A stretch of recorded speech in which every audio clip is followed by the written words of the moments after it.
sejahtera, saya ucapkan kepada Encik Amir Faris dan juga rakan-rakan sekalian. Nama saya adalah Sandra Badri dan nombor metrik saya adalah 01DAT21F2056. Hari ini saya akan membentangkan tentang perbandingan plurality dan juga pluralistik.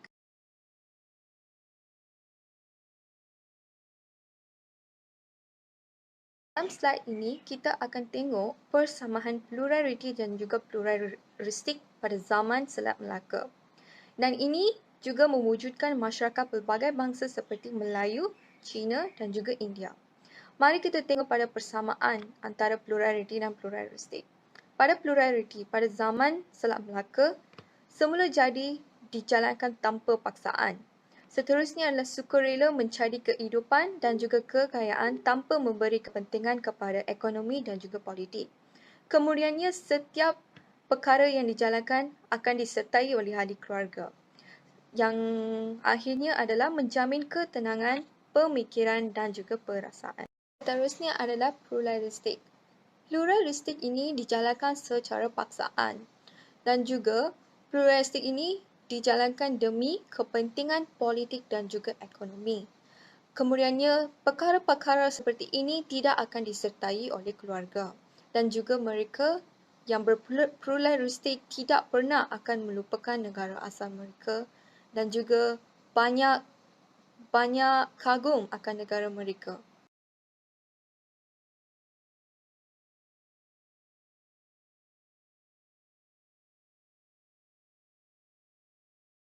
Dalam slide ini pula, saya akan menjelaskan kesan plurality dan juga pluralistik. Kesan plurality adalah mewujudkan interaksi yang harmoni dengan penduduk alam sekitar dan juga sistem. Seterusnya adalah bagi mereka yang berplurality sanggup berkahwin dengan penduduk tempatan mereka tanpa mengira status ataupun peringkat jawatan mereka pada masa Selat Melaka. Seterusnya adalah mengamalkan budaya seharian orang Melayu dengan menghormati adat resam mereka semua. Seterusnya adalah amalan dan juga adat resam pendatang seperti India dan China diterima oleh penduduk tempatan di situ. Akhirnya adalah kesan pluralistik. Kesan pluralis ini telah membawa kepada kegagalan berasimilasi dengan penduduk alam sekitar dan juga sistem. Kemudiannya, pluralistik ini juga telah mewujudkan kelompok masyarakat dengan sistem tersendiri mereka dan juga terasing dalam kelompok lain walaupun di tempat yang sama. Akhirnya adalah kesan daripada pluralistik ini telah membawa kepada kegagalan dalam mengenali antara satu sama lain. Assalamualaikum, selamat sejahtera kepada Tuan Amir. Saya Nur Syafiqah binti Muhammad Jalaluddin. Nombor DAT saya 01DAT21F2030. Tajuk pembentangan saya hari ini ialah apakah itu sosial? Pengertian sosial budaya.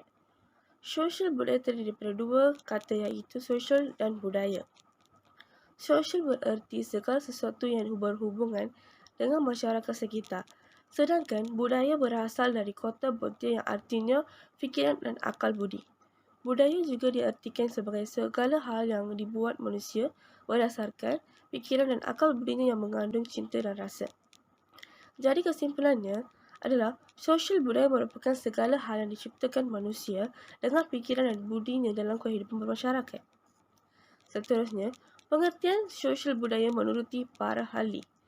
Andreas Epnik. Sosial budaya atau kebudayaan adalah segala sesuatu atau tata nilai yang berlaku dalam sebuah masyarakat yang menjadi ciri khas dari masyarakat tersebut. Seterusnya, Burnett. Kebudayaan adalah keseluruhan berupa kesenian, adat istiadat, moral, hukum pengetahuan, kepercayaan dan kemampuan oleh fikir dalam bentuk lain yang didapat seseorang sebagai anggota masyarakat dan keseluruhan bersifat kompleks. Seterusnya ialah apakah itu pluraliti budaya? Pengertian pluraliti budaya. Pluraliti budaya merujuk kepada sebilangan besar atau banyak perkara, pendapat orang yang wujud bersama di ruang yang sama. Ia juga menunjukkan kualiti yang jamak, iaitu menjadi lebih daripada satu. Kata majmuk berasal dari bahasa Latin jamak. Dan antara sinonim yang boleh digunakan berkaitan dengan istilah ini adalah kepelbagaian, kolektiviti atau banyak. Kebaliknya, dari plurality adalah singularity. Plurality ialah istilah yang dapat digunakan dalam berbagai bidang perkembangan manusia. Secara umum, biasanya positif dan membawa manfaat kepada memungkinkan untuk mempertimbangkan semua orang yang merupakan sebahagian daripada kumpulan minoriti dan juga perlu didengar. Seterusnya ialah plurality dilengkapi dengan makna lain seperti kebebasan bersuara, kebebasan memilih, hak yang sama, rasa hormat, solidariti, pengiktirafan antara lain.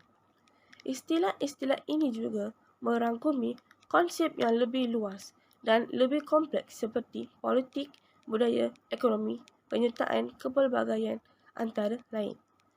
Di bidang budaya adalah kebiasaannya untuk menggunakan istilah jamak apabila disebutkan pelbagai ungkapan budaya bahawa ada sebuah negara atau wilayah yang dikenal pasti oleh setiap kumpulan sosial.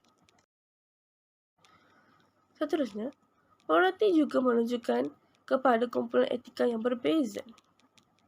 Selepas itu, bilangan anggota yang lebih besar atau lebih sedikit serta dari campuran heterogen yang memperkaya dan menjadikan adat dan tradisi popular yang berbeza.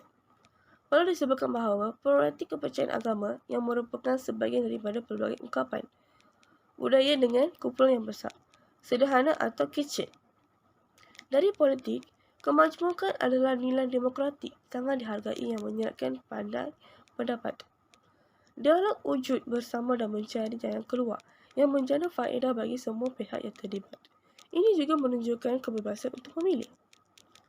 Akhir sekali, organisasi sosial bukan keuntungan adalah contoh pluraliti politik. Fungsinya adalah untuk bekerja kebaikan bersama. Mereka memberi sokongan kepada masyarakat atau organisasi yang berlainan yang menghadirkan kepelbagaian kesukaran mengenai semua individu yang sama. Mengintegrasikan dan membantu mereka untuk kesejahteraan anda.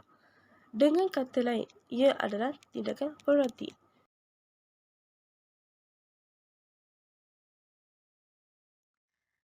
Selamat sejahtera. Nama saya Yamuna Kesa. Nombor pendaftar saya adalah 01 DAT 21 F 2051.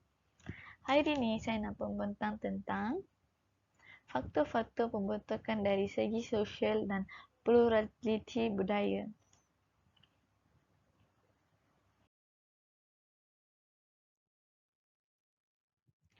Faktor pembentukan pluraliti hubungan dengan China dan India. Selain itu, zaman Hinduism dan Buddhism, seterusnya penjelamaan dari segi material dan non-material.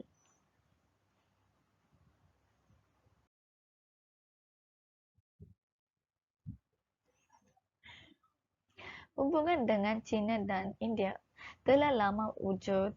Alam Melayu menjadi persinggahan para pedagang dari kedua-dua benua tersebut. Seterusnya, wujudnya institusi pergajian agama di alam Melayu pada zaman Kerajaan Melayu Sriwijaya dan terkenal sebagai pusat pengajian dan penyebaran ilmu pengetahuan.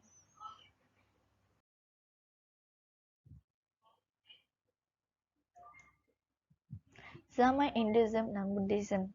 Hinduism dan Buddhism tidak berkesan yang baik dalam kehidupan rakyat biasa berbeza dengan pengaruh Islam. Hinduism dan Buddhism diterima baik di kalangan pemerintah alam Melayu sebelum kedatangan Islam. Seterusnya, antara bukti-buktinya tidak di kitab-kitab yang membincangkan idea besar seperti falsafah dan ketuhanan yang berdasarkan Hinduism dan Buddhism di alam Melayu. Yang ada cuma kitab-kitab yang bersifat kesenian. Akhirnya, mitos Hinduism mengukuhkan institusi raja di alam Melayu. Kebesaran raja-raja juga digambarkan menerusi candi yang didirikan. Penjelamaan dari segi material dan non-material. Perubahan epistemological perubahan dari segi ilmu pengetahuan yang melibatkan cara berfikir dan cara melihat sesuatu yang seterusnya akan melibatkan perubahan terhadap cara memahami sesuatu. Selain itu, berdasarkan perubahan yang bersifat epistemological yang dibawa oleh penjajah Inggeris, akhirnya epistemological asal mula sesuatu ilmu pengetahuan. Terima kasih.